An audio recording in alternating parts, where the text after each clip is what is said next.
The Taoiseach. Now, along with cutting the deficit, reforming welfare is the Coalition's other huge project, and it's very much a personal mission for the Welfare Secretary, Iain Duncan Smith. A raft of benefit changes came into force a year ago, and he says they're already making big savings for the government. But at what cost to the unemployed, the poor and the disabled? Mr Duncan Smith is with me now. Good morning. Morning, Andrew. Can I ask, first of all, about ESA, the important new benefit for disabled people and so forth? Why did you ignore your main advisor before rolling it out to 1.5 million people? Professor Harrington, I'm talking about. No, we haven't, actually. The PIP is what you're talking about, Personal Independence Plan. And that is being rolled out in stages. We've kept it under careful check, and what we're doing is adjusting as we go along. We haven't rolled it out in a big bang.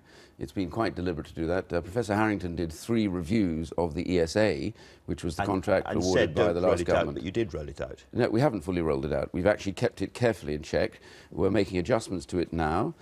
We know as the bigger volumes go through, we can see where the issues are with it, and we're adjusting those so that when we fully roll it out, it should be perfect. Unlike previously when they rolled out ESA, which went and then had problems with it. This is a complicated area with a thicket of acronyms, very difficult to understand. So can I turn to one very specific thing that people will understand?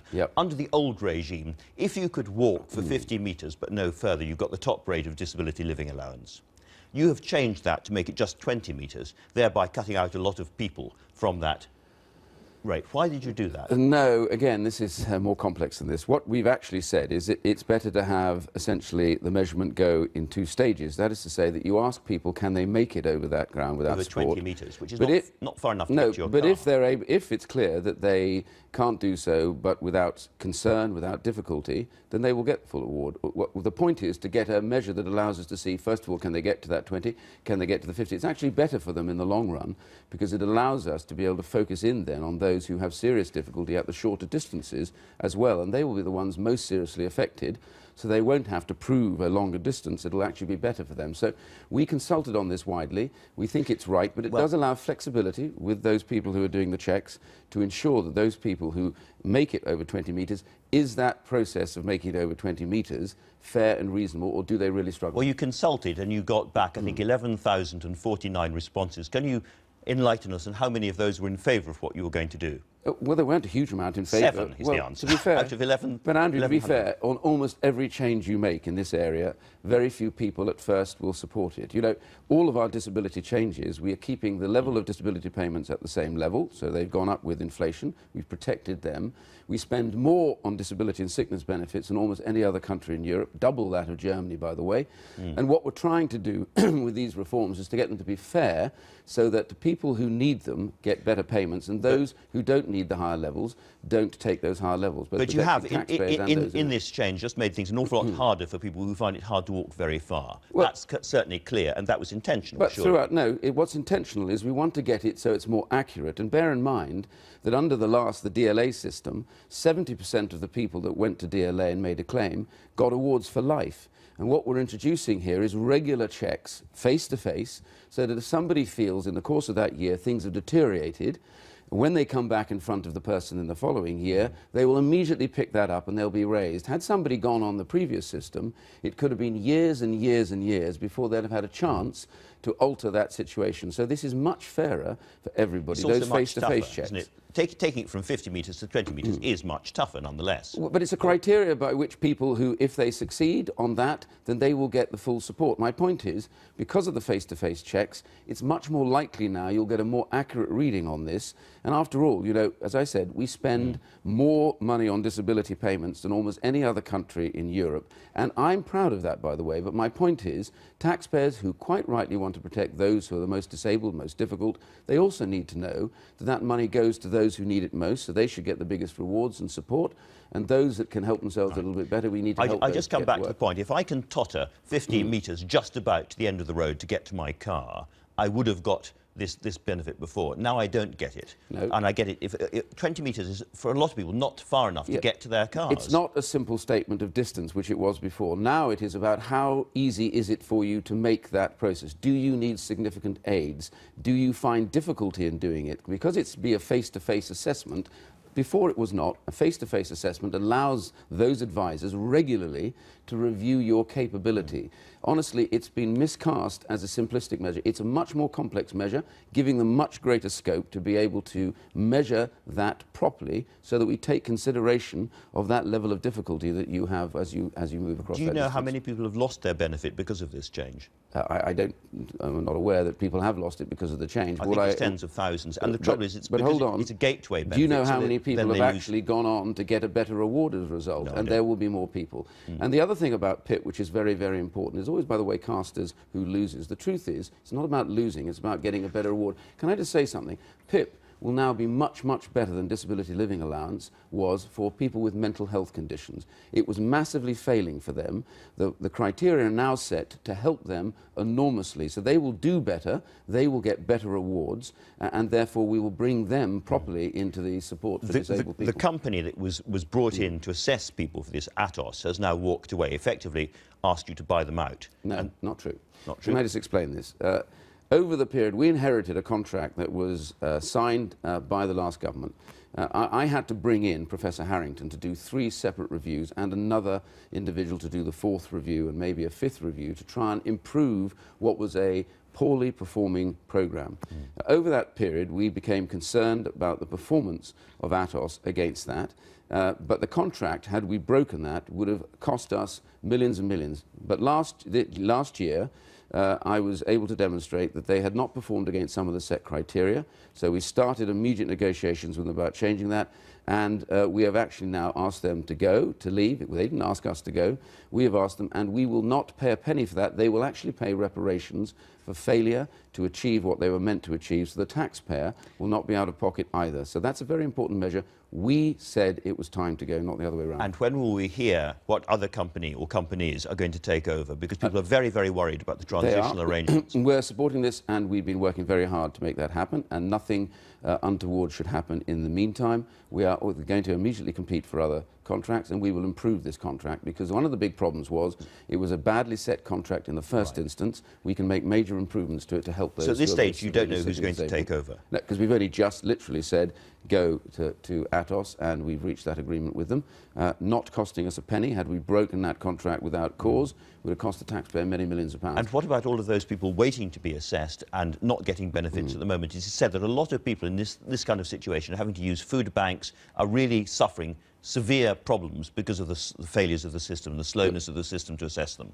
People who have applied for PIP, we are now speeding up that process of assessment. Those who have come up for annual reassessment... Late in the day, perhaps? No, we've been doing it all the way along the line. I mean, this is not...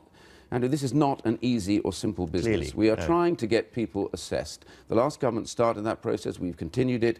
The idea is to get people assessed so that we can find out those whose conditions have improved can then seek work, and we've got many going back to work now, and those who need full support get that full support. But I think most taxpayers who pay their money to support sick and disabled people will want to know one thing, that the money they pay goes definitely to those who need that support, which is what we're guaranteeing, and for those who can do other things, they want to see them move back into the world of work. And of course we know, for many disabled people themselves, that actually they want to try and achieve work. And we started this huge thing called Disability Confident, rolling out all over the UK, connecting businesses now with disabled people, trying to persuade them that you don't have to do a lot to take people who are disabled back to work.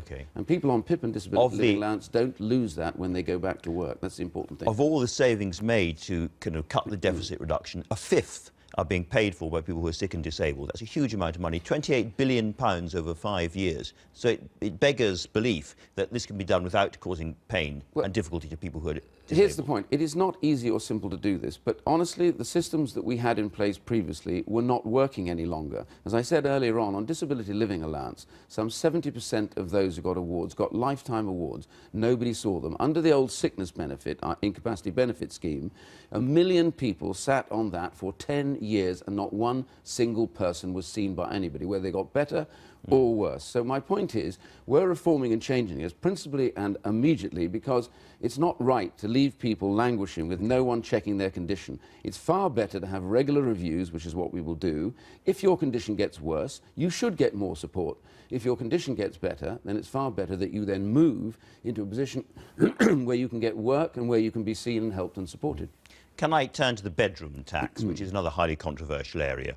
where people can see that this works if there's a perfect market, but people can move out of one kind of accommodation straight into another. But in most parts of the country, there is no kind of perfect market, and people find it very difficult to move to a smaller accommodation, perhaps. And what we're seeing again and again and again are lots of people in real difficulty, facing homelessness, having to use food banks because of this tax. Can you understand why it is so disliked? Well, first of all, it's not. It's not a tax. To be honest, to be clear about this, it is not a tax. What has happened for years and years and years is we have subsidised people to live and stay in accommodation which they don't fully occupy. Now, many taxpayers who pay that themselves have to make choices on low and marginal incomes to live in houses that they can afford. And it's quite right, I think, to ask people in social housing to make the same choices. That's the first principle. Second point about this is very important. The last government introduced exactly the same change to tenants living in the private sector who were on housing benefit. They're not allowed to have spare rooms. And so now what you have, we inherited a position where on the one hand, one lot of housing benefit tenants were treated one way and the other lot were treated the other. And I'll finish because this answers your question. So what was the principle behind this? It's quite simply this. You know, we're saving £500 million or £450 million a year on this by doing what? Asking people who want to stay in those homes to pay more, in other words, to cover the overall cost. We believe there's also 300,000 people who've been living in overcrowded accommodation who need to get into decent houses. They're blocked because people who are living in houses they don't occupy aren't moving, and councils need to change that.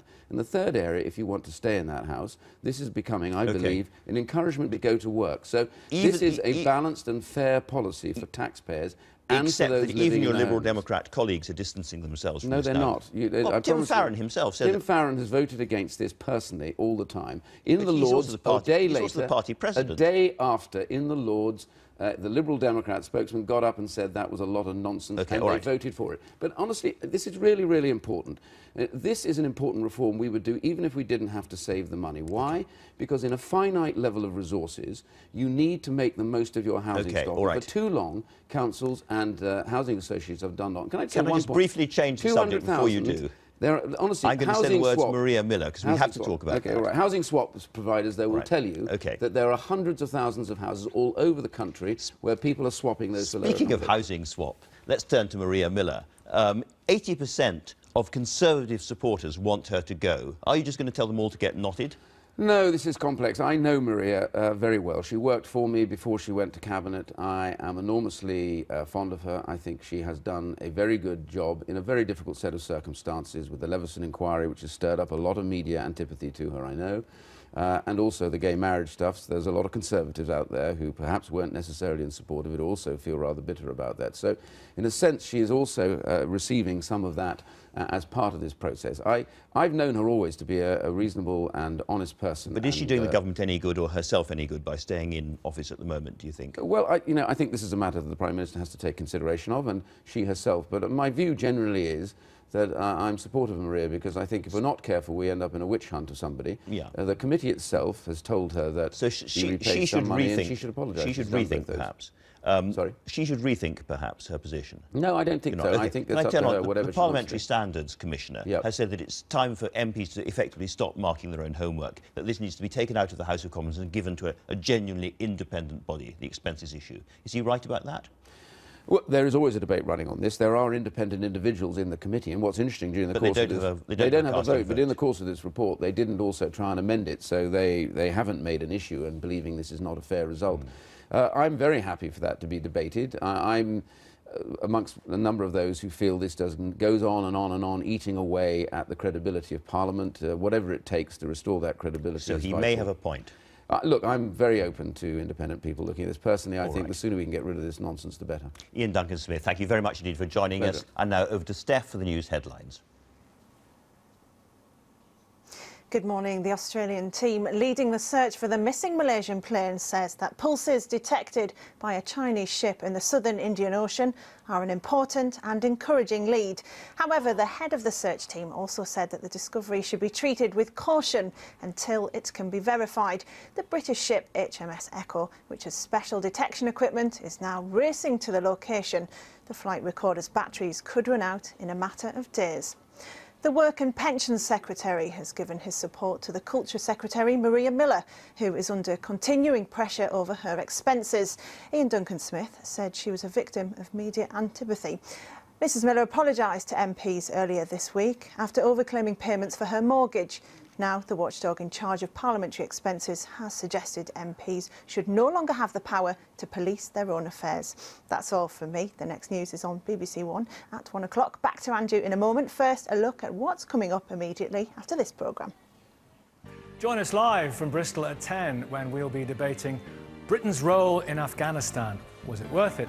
The Cinderella law, is this state interference in parenting? And science, should we have more faith in it? See you at 10 on BBC One. Iain Duncan Smith is still with me, joined to his delight by Polly Toynbee. Polly, what did you make of that? Well, it seems to me that you are covering up to some extent people who are really, really suffering. If you think that on your work programme, twice as many people have been sanctioned, thrown off benefits, as have actually been found a job, if you think that 600,000 people are losing DLA altogether, disability allowance, the disabled have really been hit hard. Look, I don't agree. I think the work programme is now, for the first time ever, working with people who were once on sickness benefits and are now not going back to work. Now, nobody worked with them at all. You know, as I said earlier on, there were over 1 million not looked at by anybody for over 10 years. These regular reviews, I think, will help them and benefit them.